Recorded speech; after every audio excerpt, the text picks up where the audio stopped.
A ciclovia Tim Maia foi fechada no trecho entre São Conrado e a Barra da Tijuca às 7h20 da manhã desta segunda-feira, devido ao registro de ondas com mais de 2 metros e um período de pico maior do que 15 segundos. Segundo o Centro de Operações da Prefeitura, a interdição obedece a um dos protocolos de segurança para o funcionamento da via. A Marinha do Brasil emitiu um aviso de ressaca que abrange o litoral do Rio de Janeiro com duração até às 9 da noite de hoje. E segundo o informe, reforma trabalhista pode contribuir para a geração de mais empregos. O projeto da mini-reforma trabalhista, que está em discussão no Congresso Nacional, é elogiado pelo deputado federal Marcos Vicente, do PP do Espírito Santo. Em entrevista concedida na última sexta-feira, o parlamentar afirmou que a nova proposta vai contribuir para que mais empregos sejam gerados no país. Eu acho que a reforma é muito importante para o Brasil avançar, para a gente diminuir essa gama de desempregados que existe aí. Nós temos que diminuir essas diferenças, desse entrave muito grande que tem nas leis trabalhistas, flexibilizá-las para que o mercado possa absorver com mais tranquilidade, gerar mais emprego. A mini-reforma, de acordo com Marcos Vicente, tem a intenção de modernizar as leis do trabalho. O projeto poderá possibilitar, entre outras coisas, que férias e mudanças na jornada de trabalho sejam negociadas diretamente com os empregadores, desde que respeitadas as 44 horas previstas na Constituição. O texto da reforma trabalhista vai ser votado na Comissão Especial da Câmara e, posteriormente, deve ser votado no plenário da Casa. Se aprovado, segue para o Senado e, de lá, segue a mesma tramitação para então ser sancionado pelo presidente. Reportagem João Paulo Machado. Apenas 7 jogadores da seleção brasileira se apresentaram no hotel em Guarulhos, São Paulo, nesse domingo. O lateral esquerdo Marcelo e o volante Casemiro, ambos do Real Madrid, foram os primeiros a chegar. Também se apresentaram o zagueiro Gil, o meia Diego, os goleiros Everton e Ederson e, por último, o atacante Diego Souza. Na tarde de hoje, no CT do Corinthians, o técnico Tite vai comandar o primeiro treino da preparação para os jogos contra o Uruguai na quinta-feira em Montevidéu e no Paraguai no dia 28 na Arena Corinthians. Cadernetas de poupança com aniversário hoje, rende 0,5001% e dólar no câmbio comercial cotado a R$ 3,1002 para a compra e R$ 3,1008 para a venda. Rio e Niterói com céu nublado e chuva em alguns pontos, temperatura em ligeiro declínio e a umidade do ar está em 94%. Para amanhã, previsão de céu nublado a parcialmente nublado. Nesse momento, na Ilha do Governador, 25 graus.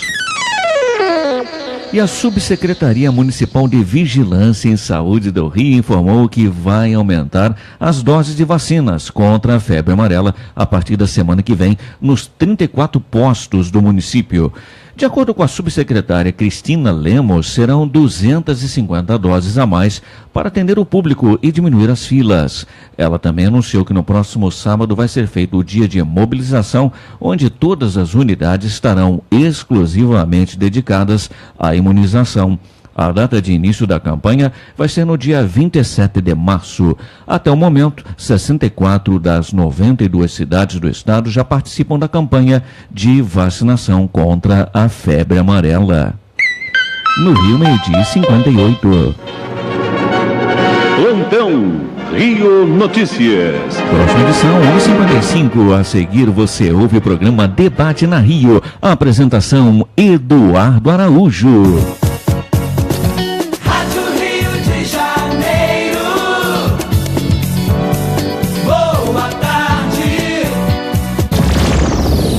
Visite nosso site e ouça nossa programação em tempo real. Rádio Rio de Janeiro, na internet com você. www.radioriodejaneiro.am.br. A Rádio Rio de Janeiro entra na campanha contra a dengue. A melhor prevenção depende de nós. Não deixe água parada em plantas, pneus e recipientes em geral. Vamos dizer não à dengue, que faz sofrer e mata. Unidos vamos vencer esta luta. Rádio Rio de Janeiro na campanha contra a dengue.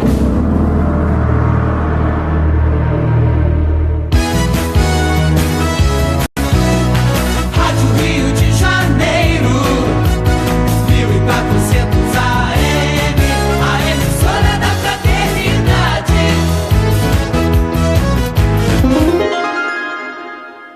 13 horas. No ar, debate na Rio.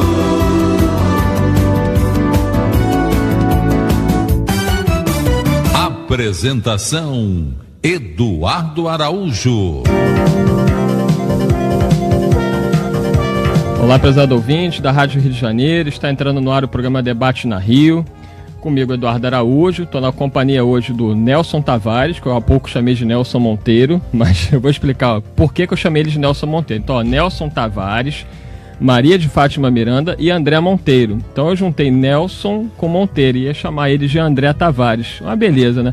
Quem fazia isso às vezes era o nosso querido Gerson Simões Monteiro. E eu me divertia bastante com ele.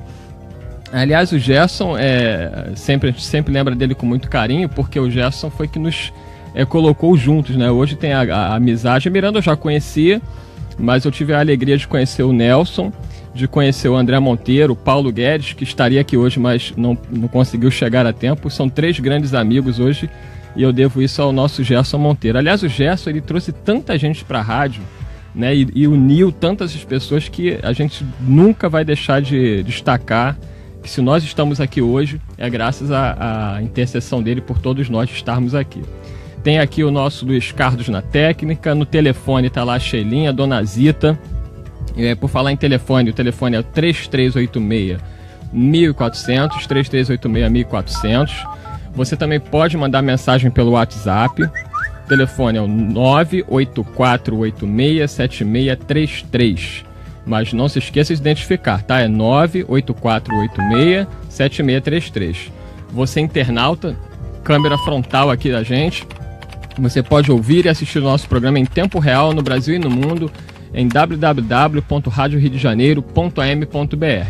Você é do Facebook, o Caio já está aqui atrás das câmeras. O pessoal do Facebook pede muito para você aparecer, Caio. Então, depois tu dá uma aparecida aí para o pessoal te conhecer. Então, o Caio vai aparecer depois, o Caio está ali filmando a gente. Você do Facebook tem nos ajudado muito, né? O Facebook é uma ferramenta maravilhosa. Depois do Facebook, a gente pode dizer que tem uma rádio antes e depois do Facebook. Por quê? Porque o Facebook, ele é uma ferramenta gratuita e que leva a rádio para o mundo inteiro. A internet já levava? Só que o Facebook, através de uma coisa chamada compartilhamento, nós estamos aqui compartilhando, avisando os nossos amigos, e aí quem recebe esse aviso começa a ver o programa, começa a compartilhar. Então, você imagina até aonde isso vai parar. Então, nós temos ouvintes no mundo todo graças a esse compartilhamento, a um informando o outro pelo Facebook. Então, nos ajude, curta, compartilhe e ajude a divulgar o programa e, sobretudo, a Rádio Rio de Janeiro. Nós hoje trouxemos um tema impressionante, né, diante da realidade social que nós vivemos aqui no país, um exemplo lá dos Estados Unidos. É uma matéria que foi publicada pelo portal da BBC, mãe que lutou por 4 anos para salvar o assassino da filha do corredor da morte. É isso mesmo. Uma mãe que ela lutou 4 anos para salvar o assassino da própria filha. Dá para acreditar nisso? Quem de nós iria lutar para salvar a vida de um assassino e da forma como é descrito aqui que foi feito esse assassinato, esse homicídio? É uma coisa impressionante como essa mãe conseguiu perdoar e, ao mesmo tempo, defender para que esse assassino não fosse condenado à pena de morte. Então, eu vou ler a matéria para vocês, depois vou passar a palavra para os nossos debatedores e também para você aí, prezado ouvinte, na internet, pelo Facebook, pelo WhatsApp, pelo telefone, para compartilhar com a gente a opinião de vocês. A matéria diz o seguinte: James Rhodes matou a filha mais velha e melhor amiga em um assassinato brutal que destruiu sua família e ainda faz quase 4 anos depois chorar todos os dias. Então isso já tem 4 anos. Apesar de tudo isso, a americana Darlene mobilizou a sociedade para salvá-lo do corredor da morte. Em 20 de julho de 2013, o nome dela é Shelby Farah, tinha 20 anos, estava trabalhando como vendedora de uma pequena loja de telefones celulares na Flórida. Aí esse rapaz, o Rhodes, ele entrou, ele apontou uma arma para ela e exigiu dinheiro. Coisa que a gente vê todos os dias aqui nas nossas cidades brasileiras. A menina entregou tudo que tinha e manteve as mãos para cima. Aí é que está o lado cruel desse crime, né? A menina entregou o dinheiro, foi tudo filmado e ela ficou com as mãos para o alto. Mesmo assim, ele disparou 4 vezes contra a jovem. Então, um crime realmente brutal. Se ela tivesse reagido, a gente sempre dá uma desculpa. Mas ela reagiu. Mas ela tentou se defender e fez um movimento que não deveria ter feito. Não, ela não fez nada. Ela entregou o dinheiro, levantou as mãos e tomou 4 tiros. Realmente um crime brutal. Ela morreu no próprio local. Foi uma execução, disse a mãe à rede BBC. O assassinato brutal foi flagrado pelas câmeras de segurança do estabelecimento. A mãe, a Darlene, ficou obcecada com o assassinato de sua filha. E ela diz: fiquei tão absorvida por esse assunto que não tive tempo de lamentar a morte da minha filha. Tinha que entender por que ele fez aquilo. Realmente, o grande questionamento dessa mãe era entender por que ele matou. Porque mesmo sem a reação, ele deu 4 tiros na minha filha. E a conclusão, na busca pelas respostas, ela vendeu um pequeno restaurante que tinha e investiu todo o dinheiro para contratar um detetive particular para investigar o Rhodes, que foi o assassino.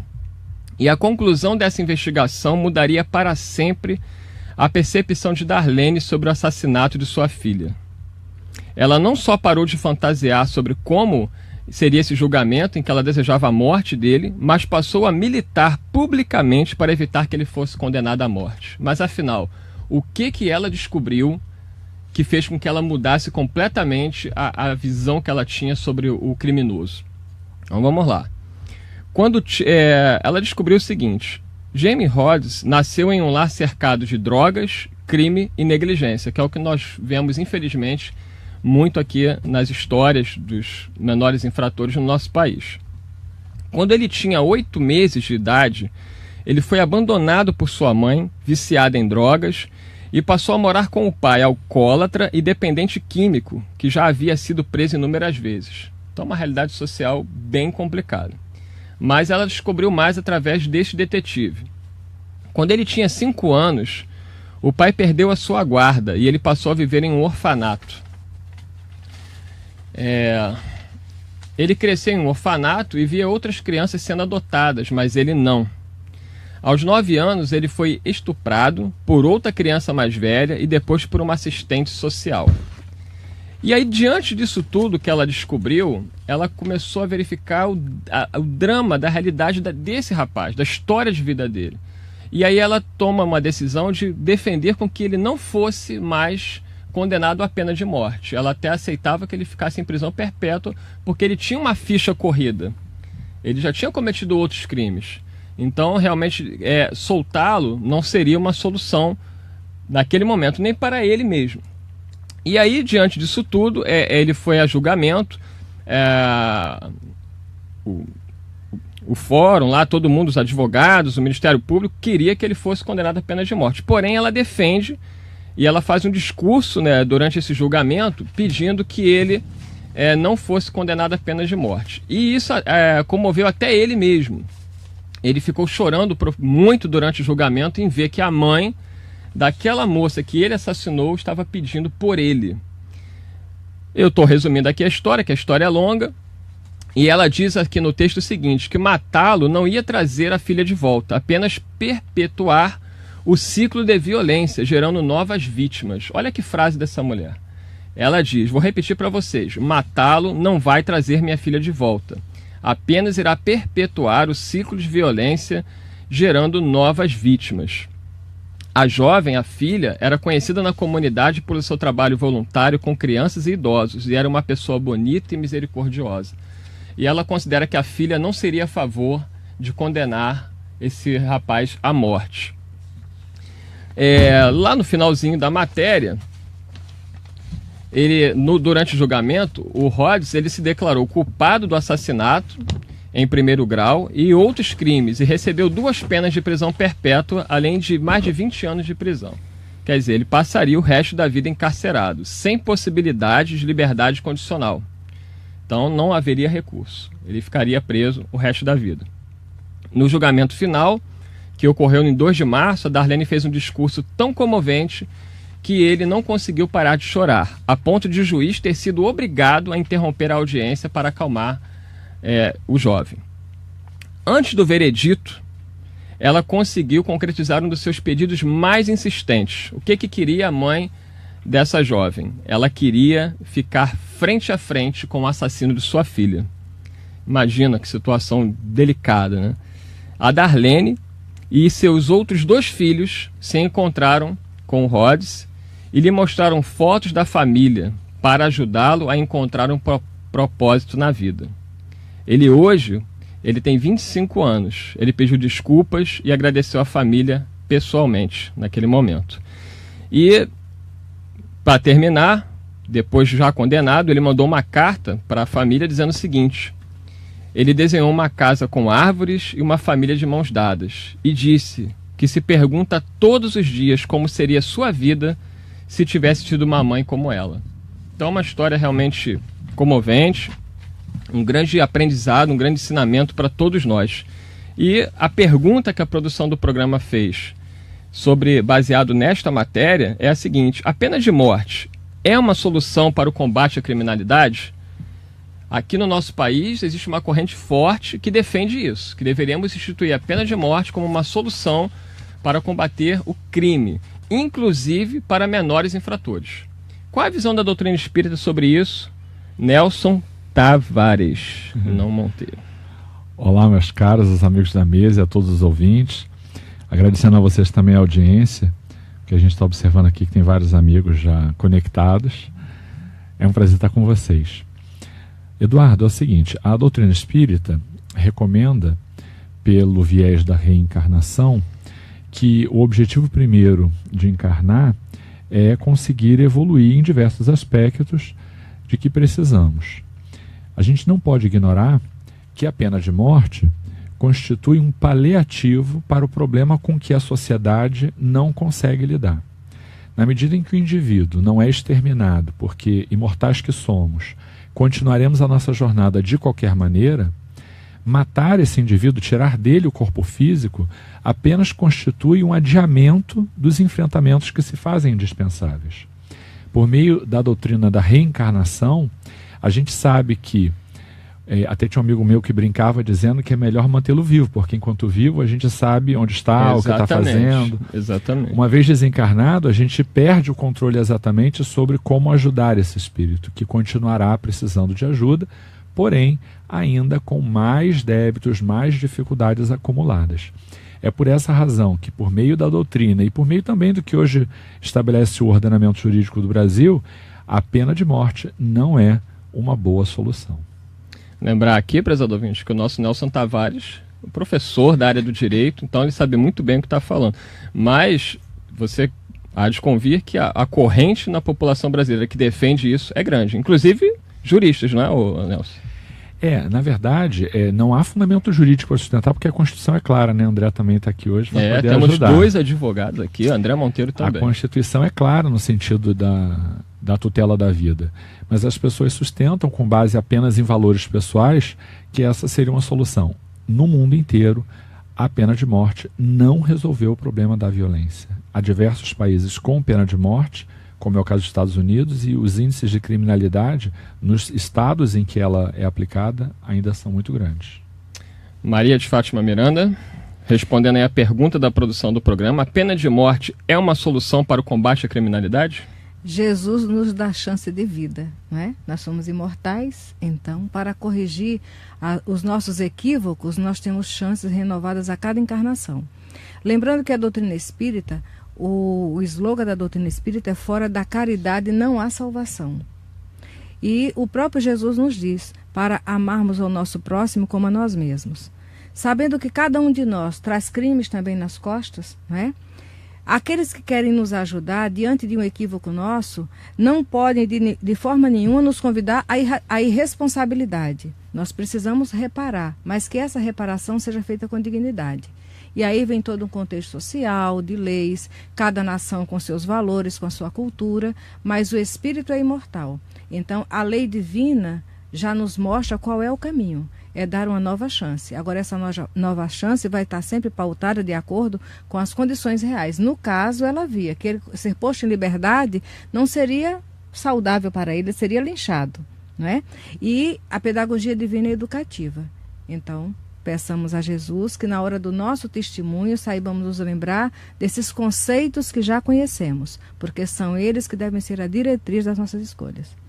Agora vamos trazer o André Monteiro, também respondendo a pergunta da produção do programa: a pena de morte é uma solução para o combate à criminalidade? Eduardo, Nelson, Maria de Fátima Miranda, queridos ouvintes, a gente tem que fazer a nossa reflexão à luz da doutrina dos espíritos, né? E ter a base, a informação de que as bases do espiritismo não são bases exclusivas do espiritismo, são leis universais. Então,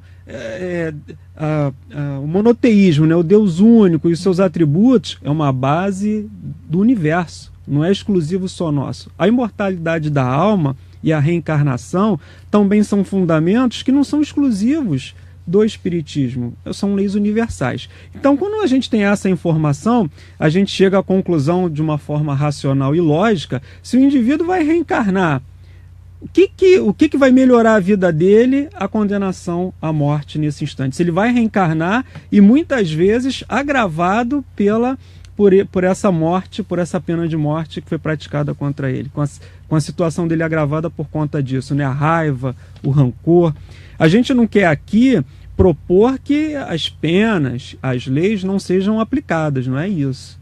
A gente não está querendo aqui que ninguém mais cumpra a pena pelos erros que cometeu. Até porque ele recebeu uma pena duríssima, né? Você imagina o que é ficar encarcerado durante o resto da sua vida? É uma pena. Vai ter bastante tempo para refletir sobre o que ele fez, não é isso?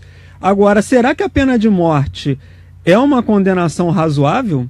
Será que tem ponderação, razoabilidade na pena de morte? Então a gente vai chegar à conclusão que não. E aí, no Livro dos Espíritos, na questão 760, os Espíritos vão responder isso a Allan Kardec, né? Ele pergunta: a pena de morte desaparecerá um dia da legislação humana? E os Espíritos respondem: incontestavelmente a pena de morte desaparecerá e sua supressão marcará um progresso na humanidade. Quando os homens forem mais esclarecidos, a pena de morte será completamente abolida da terra. Os homens não precisarão mais ser julgados pelos homens. Falo de uma época que ainda está bastante afastada de vós. Então vai chegar um momento que todos nós vamos respeitar os direitos do nosso semelhante. E aí a gente não vai precisar mais de leis já para nos punir, porque a gente já vai fazer esse respeito, já vai cumprir esse dever de uma forma automática, né? Vamos trazer de novo aqui o Nelson Tavares, agora para destacar, Nelson, um pouco dessa história, né? Uma história comovente dessa mãe, uma mãe que vai ao tribunal do júri para fazer algo totalmente impensável, que é defender uma tese de que o assassino da sua filha, que foi assassinada de forma brutal, cruel, não fosse condenado à pena de morte. O que você destaca aí dessa história? Eu queria fazer referência ao capítulo 10 do Evangelho segundo o Espiritismo, Allan Kardec.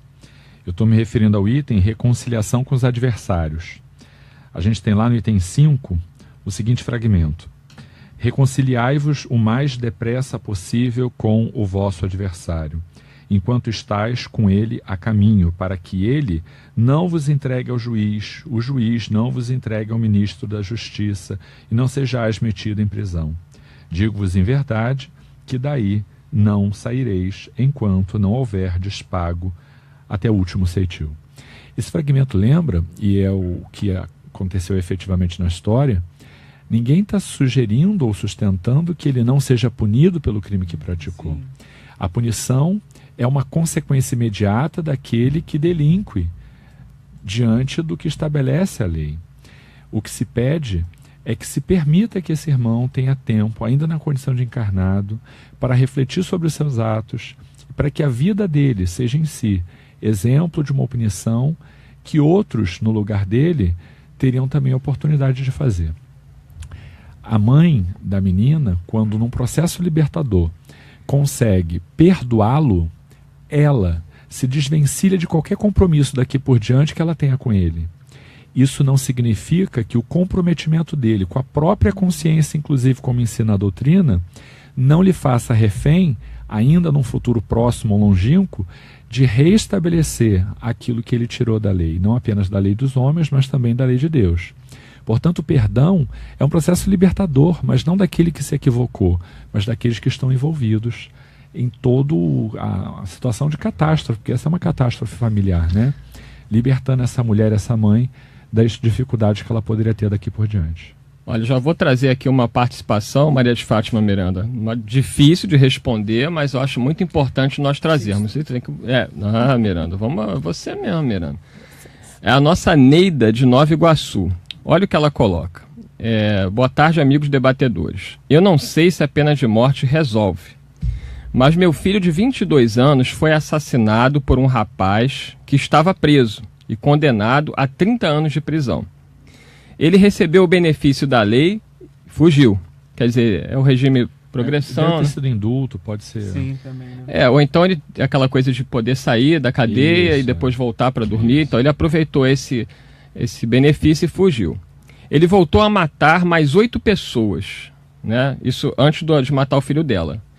Antes de matar o filho dela, ele já estava preso, recebeu o benefício, fugiu e matou 8 pessoas, dentre elas o filho. Eu acho que cadeia não vai resolver o problema, pois se ele sair novamente, vai matar de novo. E aí, Miranda? Se ele foi beneficiado com parte de uma lei que deu a ele uma chance que ele não soube valorizar, essa mesma lei tem recursos de refazer tudo isso sem precisar exterminá-lo, não é? Sim. Vocês que são advogados aqui, vocês podem auxiliar melhor na resposta a ela. Porque, na verdade, eu estava lembrando do Divaldo narrando uma passagem, Divaldo Pereira Franco, que uma mãe chegou na casa espírita e ela estava em frangalho. Foi levada por uma amiga e era justamente isso. Ela estava à porta de casa com o filho único e passou alguém num carro e simplesmente atirou, matou o filho ali. Ela foi levada ao centro e quando o Divaldo tomou conhecimento da situação, a Joana se fez presente e falou, dá os parabéns para ela. E ele perguntou, mas que loucura, a mulher teve o filho assassinado e eu vou pedir os parabéns a ela? Aí, Joana dá os parabéns a ela. E nesse envolvimento espiritual, ele falou, olha, a senhora está de parabéns porque a senhora é a mãe de uma vítima, não de um assassino. Já pensou aquela que de alguma forma está acompanhando o seu filho, que tirou a vida dos filhos de outras mães, e ela saber que contribuiu, foi negligente ou nada fez para que ele tivesse uma outra conduta? E aí, naquele momento, o espírito desencarnado, envolvido na mediunidade do Divaldo, conversa com a mãe e explica a ela o comprometimento dele com a lei de Deus e que naquele momento ela não sofresse por ele, porque ele estava em paz com a consciência, uma vez que tinha se refeito de algum crime do passado. Mas veio toda uma palavra de conforto. Então, no caso da senhora, é muito difícil, porque a dor de perder um filho só sabe quem perde, não é? Só sabe quem perde. Nós estudamos, nós temos a teoria, dessa forma, né? Não é isso? Agora, sabendo que nós temos a compreensão da unicidade da existência, quer dizer, nós temos uma única vida com várias encarnações, sabendo que o acaso não existe, sabendo que nós somos espíritos que ainda trazemos muita inabilidade na arte de conviver pacificamente. Então, recomendo a oração e vamos pedir a Jesus, porque, olha, se a pena de morte hoje estivesse presente aqui, quantos inocentes julgados erradamente poderiam também ser vítimas dela? Então, sim, em situação nenhuma, ela vem corrigir. E nós somos espíritos que precisamos de nos educar e não nos mutilar mais espiritualmente. Estamos chegando ao final do primeiro bloco, agradecendo a vocês que estão aí trazendo várias questões, tanto pelo Facebook quanto o WhatsApp. É difícil para que a gente traga todos. No Facebook a gente vai ter como dar sequência com vocês após o programa. O Nelson, ele não dorme, Miranda também, então de madrugada eles vão entrando, vão respondendo. Eu e André Monteiro dormimos mais cedo, né, André? Sim. Mas a gente também vai responder. Então, e você do WhatsApp, a gente já vai agradecendo aí. Já vou trazer logo depois do intervalo a participação muito importante aqui, uma colocação do Edivar de Magé. Daqui a pouquinho voltamos com o programa Debate na Rio. Debate na Rio.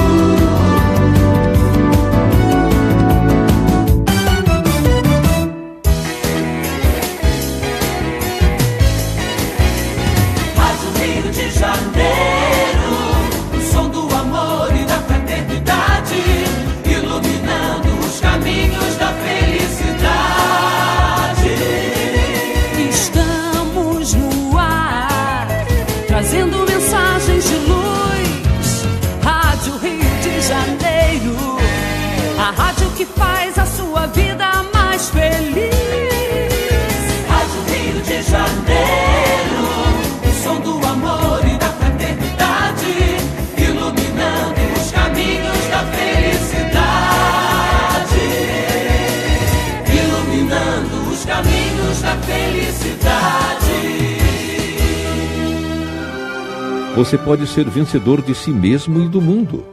Nunca desista de viver. Campanha pela vida contra o suicídio. Compromisso da Rádio Rio de Janeiro, a emissora da fraternidade com você.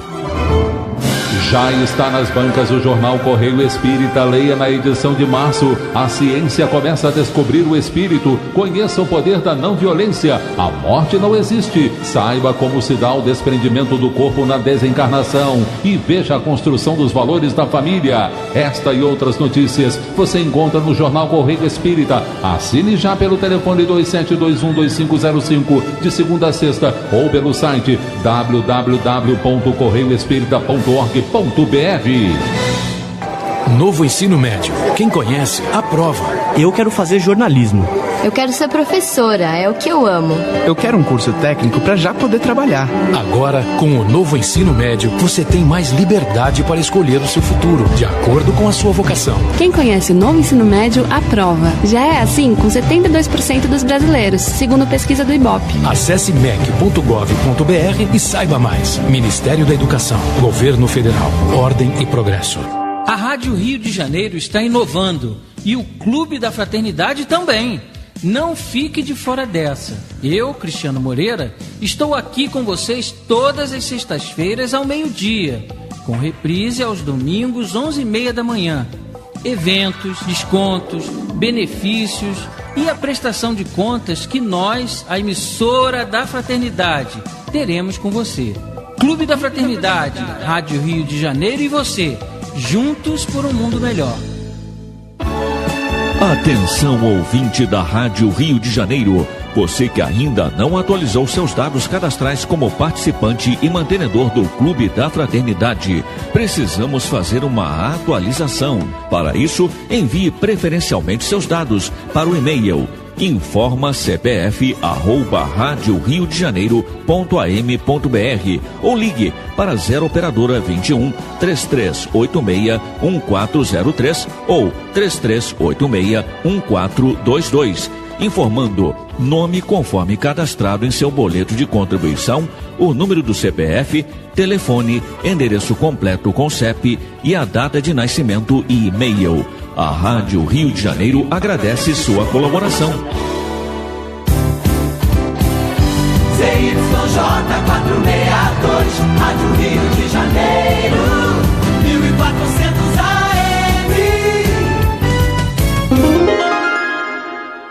13h28. Debate na Rio.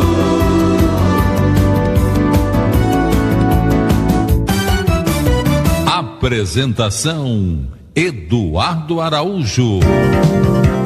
Prezado ouvinte, estamos de volta com o programa Debate na Rio, jornalismo espírita interativo no ar. Eu estou na companhia do Nelson Tavares, da Maria de Fátima Miranda e do André Monteiro. Estamos tratando aí de um tema muito bonito, né? Que é uma mãe que, mesmo diante do assassinato brutal da sua filha, lá nos Estados Unidos, ela intercedeu pelo assassino para que ele não tivesse a pena máxima, que era a pena de morte, que era defendida pelos seus acusadores. Diante disso, não foi fácil ela chegar a essa conclusão, não. Ela contratou um detetive porque ela queria saber por que ele matou. E esse detetive fez um levantamento da vida desse rapaz e descobriu que ele foi abandonado, que ele sofreu violência sexual, mãe drogada. Enfim, era uma vítima da própria sociedade, que é o que o pessoal aqui é muito contra os direitos humanos aqui no nosso país, porque diz que os direitos humanos defendem o bandido. Mas a gente tem que olhar, tem até a participação do Edivar, que eu vou trazer já, questionando isso, né? Que uma sociedade que não prepara as suas crianças e seus jovens, ela acaba sofrendo as consequências. Aliás, Allan Kardec fala sobre isso em O Livro dos Espíritos. O que esperar de uma sociedade que não cuida da educação moral? Nós nos preocupamos muito com a educação intelectual, mas a moral, infelizmente, a gente ainda não está muito distante daquilo que se espera em relação ao Evangelho do Cristo.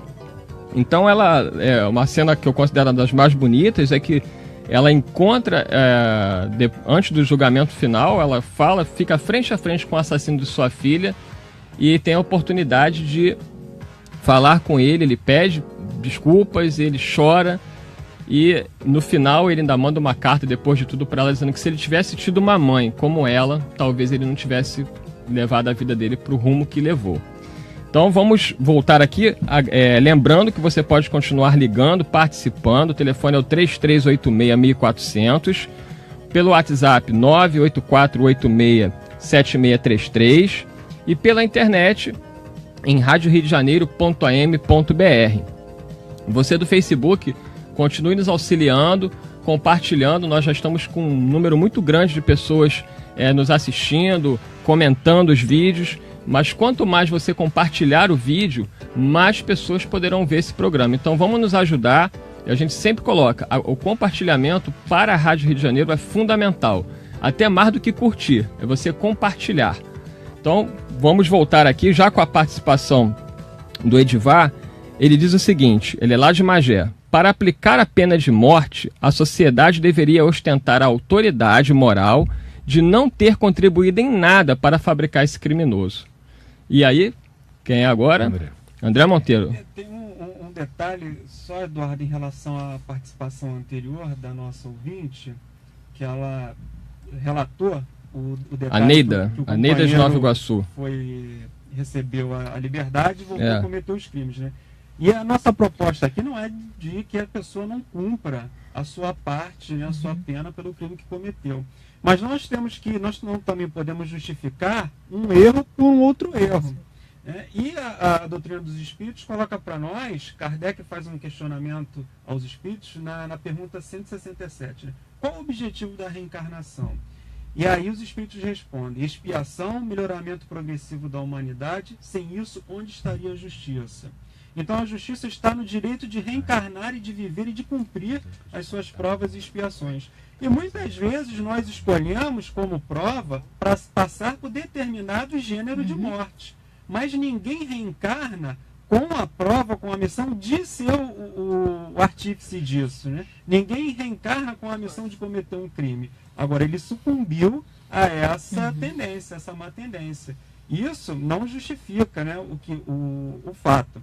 Agora, um outro detalhe também é que, infelizmente, a nossa política de segurança pública, a nossa política de prisão, também não recondiciona o elemento, o companheiro, o indivíduo, para que ele volte para a sociedade, para que ele tenha uma ressocialização. Né? Ele volta simplesmente, muitas vezes, até com as suas más tendências mais agravadas. É lógico que isso não vai justificar, já que a gente não tem uma prisão, uma justiça séria, então vamos aniquilar aquela existência, porque nós não temos esse direito. Né? Então vamos agradecer aqui as várias participações. Tem aqui a Ana Paula de Pilares, o Zezinho do Engenho da Rainha. Ele diz o seguinte: diariamente nós, por muito pouco, perdemos a nossa identidade. A mãe não perdeu a trajetória do perdão. Então, olha que interessante ele coloca aqui. A gente, por muito pouco, Nelson, a gente já imagina perdoar alguém que assassinou um filho. E não vamos nos esquecer do ponto de vista da vítima, do ponto de vista da mãe, a necessidade do perdão para que ela tenha a condição libertadora. Do ponto de vista do assassino, a possibilidade de o perdão desta mãe efetuar uma oportunidade também de transformação. Mas e a vítima? A gente não pode esquecer que as diversas oportunidades que Chico Xavier teve com relação às psicografias que ele trouxe para as mães cujos filhos foram assassinados era absolutamente recorrente. O pedido das vítimas para que fossem perdoados os seus algozes. Por quê? Porque eles reconheciam que o sofrimento paterno-materno geravam uma dificuldade enorme para eles mesmos, porque, do ponto de vista espiritual, ecoava para os desencarnados todo o sofrimento que aqueles familiares viviam. Então, é normalmente da vontade da própria vítima que a família efetue o perdão. Ninguém aqui está dizendo que esse processo é fácil. Ninguém está aqui julgando aqueles que não conseguem fazê-lo. Mas a necessidade de buscar isso é uma necessidade, inclusive, da própria vítima, segundo a gente consegue apurar a partir das psicografias, por exemplo, do Chico. A Neuza Eugênio, aqui pelo Facebook, ela diz o seguinte, que o sistema de carceragem no Brasil está falido. Eles não recuperam ninguém. O criminoso entra ruim e sai pior. Então, a gente leu o Evangelho segundo o Espiritismo e nós vemos lá uma página em que Allan Kardec trata o seguinte: caridade para com os criminosos. O nosso sistema foi feito para torturar os criminosos. E aí, Miranda? A lei não é para punir, a lei não é de vingança, a lei é de amor. Não é? Casos semelhantes ao dela têm acontecido. Eu tive a oportunidade de ouvir um depoimento de um ex-presidiário. Ele assassinou a companheira e a filha. E a sogra foi visitá-lo na prisão, entendeu? E deu toda uma assistência para ele, perdoou. Ele falando, aí ele vai narrar também que teve uma história que na infância o pai agredia muito ele. E depois que agredia, para tentar minimizar a própria consequência do que havia feito, abraçava ele e dizia: eu estou fazendo isso porque eu te amo. E ele fez uma inversão de leitura do que era amor. Não é? E partiu assim, agressivo com as pessoas, culminou matando a mãe e a filha. E a avó e mãe foi visitá-lo na prisão e começou a conversar com ele. Quando ele sai do presídio, ele vai morar com a sogra. E ele dá um depoimento chorando, porque com esse gesto ela ensinou a ele o que era o amor. E aí nos lembramos do Livro dos Espíritos, na pergunta 886, caridade e amor ao próximo. Qual o verdadeiro sentido da palavra caridade, tal como Jesus a entendia? Benevolência para com todos, indulgência com a imperfeição dos outros e perdão das ofensas. Nós vivenciamos isso já? Ainda não. Mas esse é o nosso ideal. Não podemos perder o nosso foco, porque senão o que vai predominar em nós é a animalidade. E nós temos necessidade de transitar da animalidade para o estado de humanidade real. A gente está aqui com o Rodrigo Mussi Lopes, ele está pelo Facebook, ele está assim: por favor, falem. Vamos falar, Rodrigo. André Monteiro, falem sobre o desarmamento. Ele quer saber sobre o desarmamento? Porque existe uma defesa aí de muitas pessoas de que nós deveríamos nos armar para nos defender. Isso é praticamente a pena de morte instituída, porque qualquer um de nós com uma arma na mão poderemos reagir e matar. Então ele está falando aqui: por favor, falem sobre o desarmamento. Na verdade, me parece que talvez ele esteja entendendo que nós, armados, seríamos melhores. Não, ele não está. Ele talvez esteja até querendo dizer que ele é contra isso. Né? Que a gente não deveria se armar, porque isso é como se você estivesse instituindo uma pena de morte. É verdade. E além disso, né, primeiro, se nós vemos que às vezes determinados ramos da polícia, né, segmentos, às vezes não conseguem, não têm o equilíbrio, a condição necessária de portar uma arma, que dirá nós que não temos nenhuma preparação. Como é que a gente vai poder usar uma arma sem nenhuma preparação? E para que também, né? Para a gente entrar em conflito, para a gente entrar em duelo? O duelo, ele é proibido.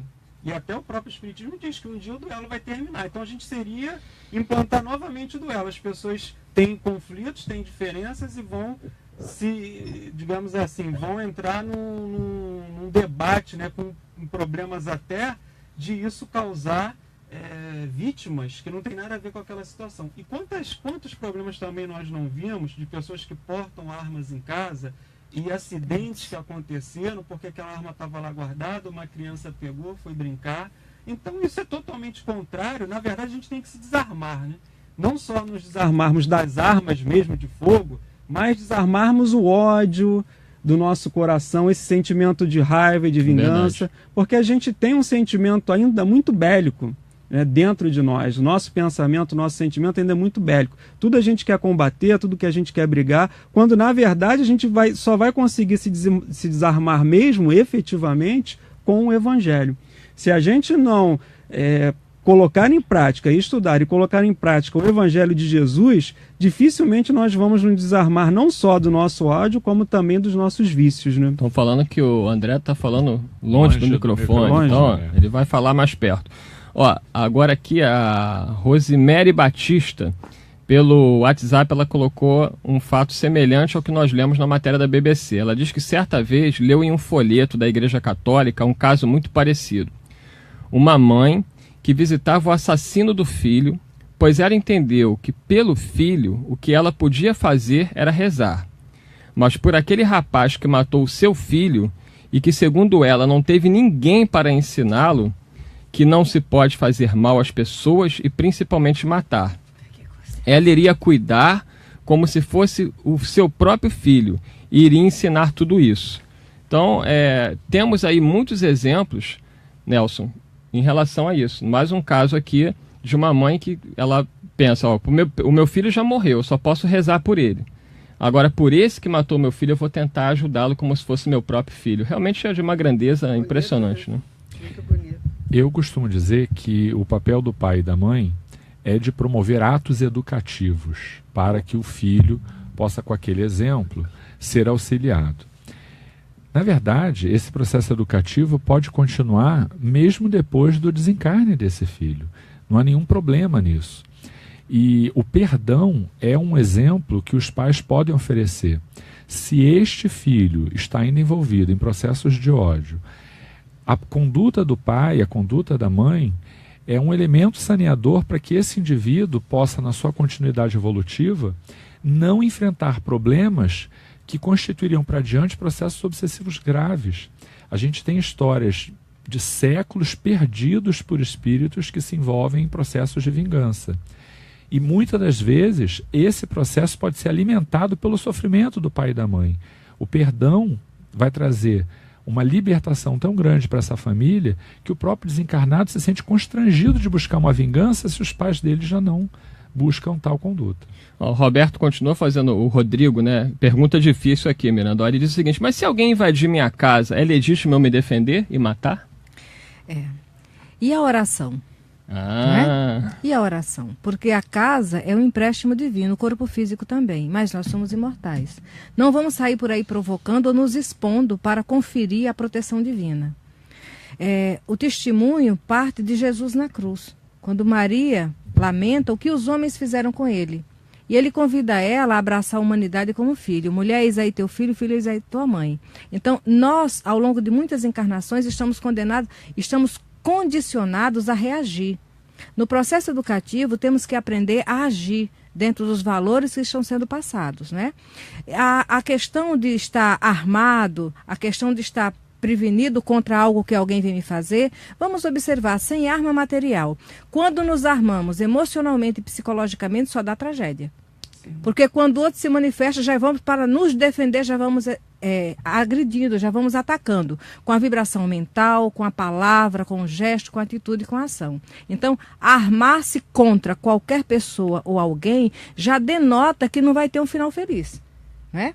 Quando nós achamos que alguém tem algo contra nós e vamos nos armar, o outro às vezes não está nem aí, às vezes é uma situação mental. Então, essa postura de estar reagindo é própria do homem velho que nós somos. A Rita, aproveitando a sua palavra, está aqui pelo Facebook, Rita Martins, do Nascimento, ela diz: Jesus sofreu as maiores violências e não revidou. Ensinou que deveríamos dar a outra face, seguindo o exemplo do Cristo, andar armado é contrário ao Evangelho. E não... Desculpa, um detalhe. Salvo engano, acho que é no Evangelho que ele faz isso, né? Se é lícito você se defender, né?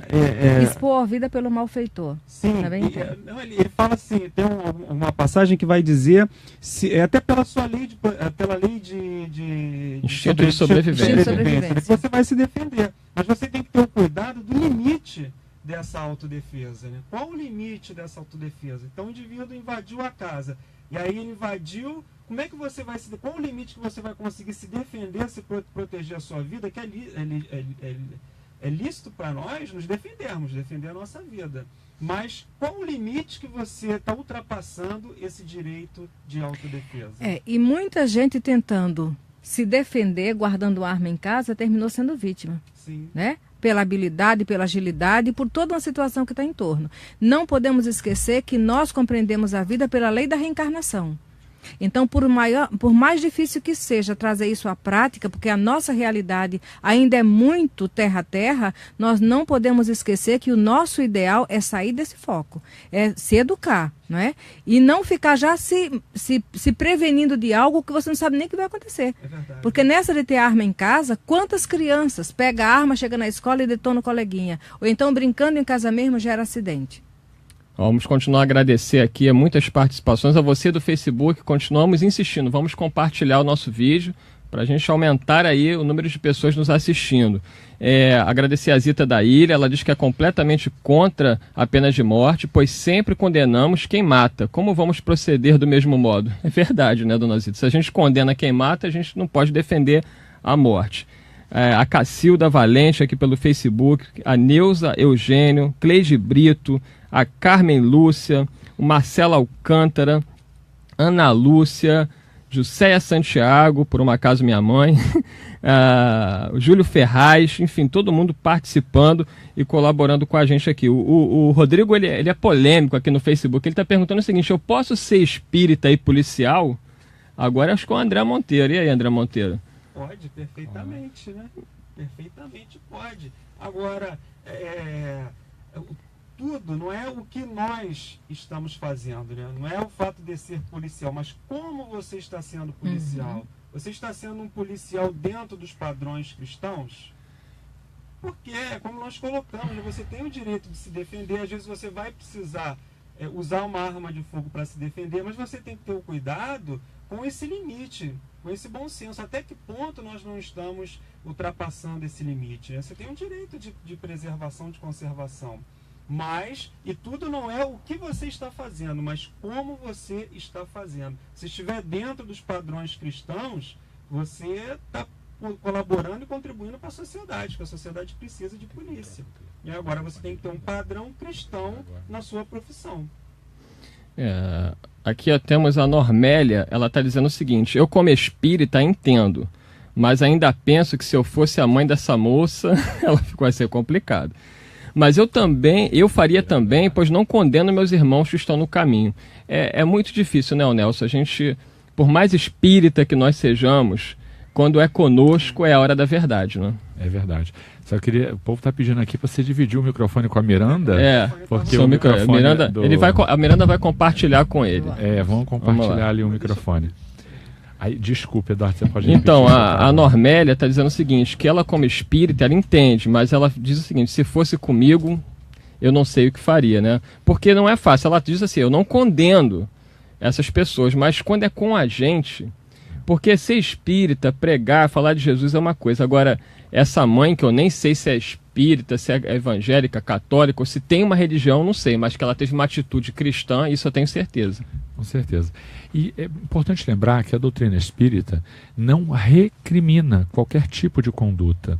Sabemos que tudo é lícito, mas nem tudo nos convém, né? Nem tudo é lícito, na verdade, mas pode até algo ser lícito e aquilo não me convir. É importante a gente entender que o papel da doutrina é de esclarecimento. O Consolador Prometido veio exatamente com a proposta de trazer o esclarecimento para uma humanidade cujo padrão evolutivo já era capaz de assimilar essas orientações. Se a gente ainda não é capaz, que também respeitemos isso, porque assim como a gente está falando do respeito ao indivíduo que praticou um erro, aquele que não consegue perdoar precisa ser respeitado na sua condição. Porém, o papel também da doutrina é de esclarecer que esse fato constitui um passo adiante daquilo que ele poderia realizar ainda nessa encarnação. A gente não precisa adiar esse processo para outras vidas sob o argumento de um momento melhor. O momento indispensável para a nossa revolução, para a nossa renovação, é o agora, porque o melhor momento para superar as dificuldades é quando elas estão em curso.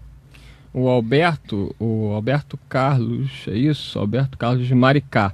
Ele diz que a pena de morte é um egoísmo, pois ninguém quer a pena capital para seus filhos, mas pedem para os filhos do próximo.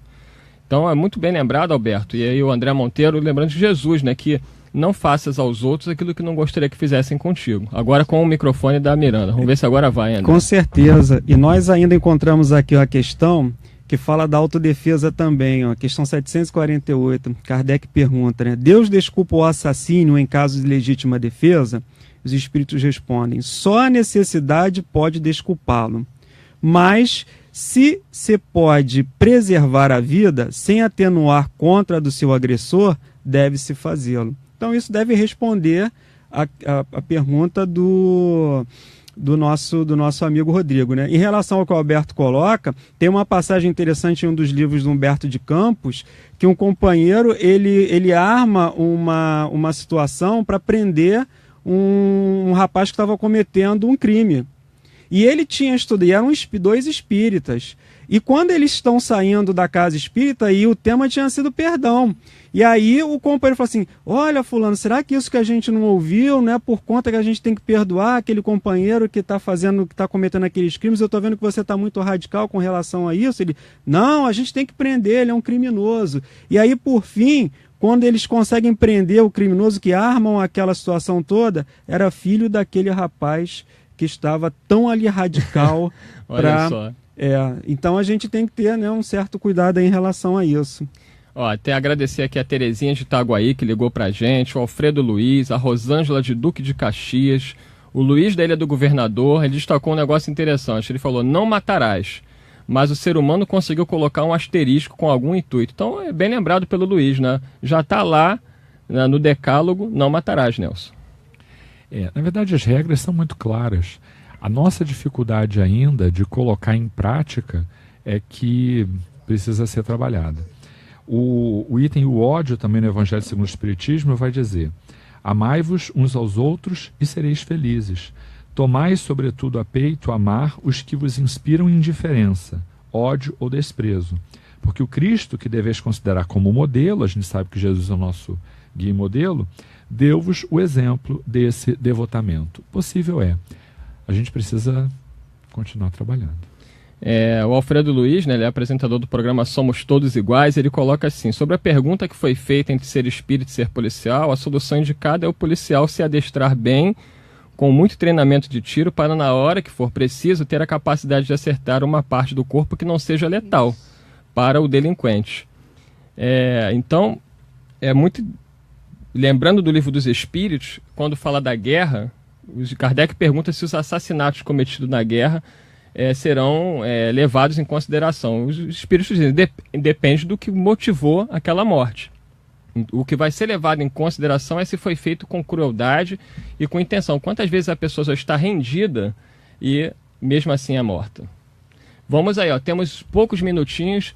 Vamos aí às considerações finais do André Monteiro, da Maria de Fátima Miranda e do Nelson Tavares. Inicialmente, nós não temos o direito, né, de tirar a vida de ninguém. O Livro dos Espíritos, os benfeitores falam isso para Allan Kardec. O maior direito que nós temos é o de viver. E ninguém tem o direito, né, de se opor, de criar obstáculos ao nosso direito de viver.